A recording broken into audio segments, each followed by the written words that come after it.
Hey, I'm really glad to be able to share with you some thoughts from Philippians chapter 3. Let me just say a few words about Philippians chapter 3 in general. Philippians chapter 3 it has a lot of different themes to it. One of the ones that just jumps out is the one of joy. and uh, there's the idea that we just heard from Bruce McCarty, if you listen to that one, the idea of the sacrifice of others. Before that was the example of Christ. One of the things that I noticed in preparing for this today, as I read through Philippians a couple times and then looked through it also in the original language, was the prominence of the ideas connected with thinking and mind. So if you'll go through the book of Philippians and you will look and you'll look through all of the different words that are connected with thinking and mind, and consider all of these words, they just jump out after you start looking at them, because what it seems to be pointing us to is something we know from the rest of the New Testament, is that how you think about yourself, how you think about your life, what you consider your goals, what you consider most valuable, that is the thing that determines everything about your life. And chapter 3 is actually, that is all kind of brought to a head. And he wants to compare those false teachers who are out there who are glorying in their flesh.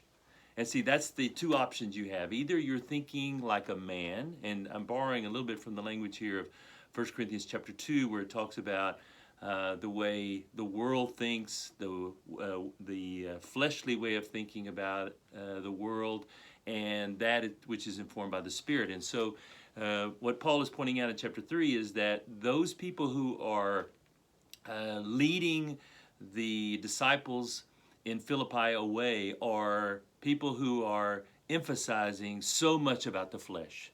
And so he wants to draw attention to a couple of things here.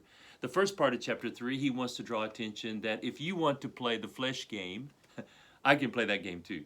So, and he goes through the list of everything that is that he also used to take pride in, that he used to think about himself as the best of the best of the best of the best. And because that's what people are trying to point out to the Philippian Christians, it seems that, if you do this, then you will be better, that you will be higher, that you will be something different. And that's the thing you need to emphasize. And I would just say to all of us, to you who are listening and to myself, that's exactly what the world is still doing today, right? So we glorify in the beautiful, we glorify in the fast, we glorify in all these things that have all little or nothing to do with the most important thing, which is what's happening in a person's spiritual life. How are they doing? Do they love God with all their heart, soul, strength, and mind? And so it is a matter of how you think. It's a mindset. So he brought this up among places. You should have the mind of Christ. You should be of one mind and one spirit. All these things that are very different from the values of the world, right? So he, after doing this comparison thing with those people who are glorying in the flesh and saying, well, I have also many things that I could be proud of in my flesh, he wants to show that he has changed his mind, right? That's not the way he thinks anymore. Now he thinks about something else, and even thinks differently about those things that he used to have great pride in. So instead of thinking, it's great that I'm a Pharisee, he says, I put all that in one pile now, all of it, everything that I would have considered valuable and important and significant, things from which I considered, using the mind, I considered that I got my significance. I pile them all up in one pile now, and there's something else that is much more important to me, that I may know Christ. Now, already you see, so this is all having to do with the way you value, what you think, All of this is very closely connected to that, right? So now he thinks differently about those things that he used to glory in, and now he's thinking about one thing, the most important thing, and that's, can I get to know Christ? Can I know him? Can I know his sufferings? Can I know the resurrection? That's the thing that is the driving force in his value system, in his mindset, in his thinking. All of that has become the focal point. And so he becomes a radical, if you will, in this way. Now this also lines up very nicely with the teachings of Jesus about what it means to be a disciple, doesn't it? So if you think back of those passages, that's exactly what Jesus said. Paul is just using different metaphors and different ways of describing it. But it's exactly the same. He says, the thing, you have to deny yourself, deny your family. Everything has to be put aside to follow me. And I have to become your all in all. Now, the thing that Jesus didn't say, Paul will actually help us a little bit in the next passage, because he wants to say, well, I don't want you to think that I'm fully there. I'm not. Okay, so that's very helpful for me. It's hopefully helpful for you. That's the mindset that he says all mature people think like this, but don't want you to think that I'm totally there, because I'm not. But what I do is all of that I leave behind so that I might keep moving forward to that goal, because now I know what's most important. Now I know the thing that's valuable more than anything else. Now I know the treasure that is the greatest treasure of all treasures, and the pearl that is the greatest pearl of all pearls. That's the thing that I've set my sight on. And I just keep pushing all those other things behind me. I press on and I leave all of that behind, because I know that's of no value. That's not going to help me. It's not going to give me any kind of lasting satisfaction. There's the one thing that I want to do, and that's to know Christ.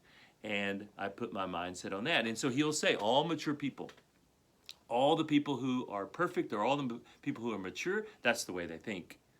So if you're not thinking like that, if I'm not thinking like that, well, we're not mature. And so what do? We don't get depressed about it. We say, I'm leaving that behind, and I'm pressing forward to the things that are ahead.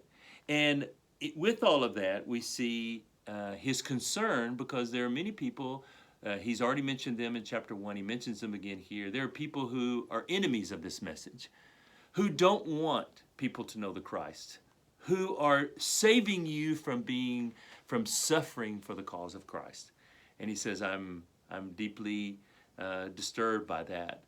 But I want everybody to know that my citizenship and our citizenship is in heaven. See, that's a different way of thinking about your life, is that you're thinking not so much about what all these things that are happening around us, and you're so consumed with that and you can't think about anything else, and you're just following it on social media and the news and whatever other way you're doing it, and you become consumed with that. He said, our citizenship is in heaven, and we await a Savior from there. That's the thing that consumes us, and he will transform this lowly body of mine into a glorious body like his body.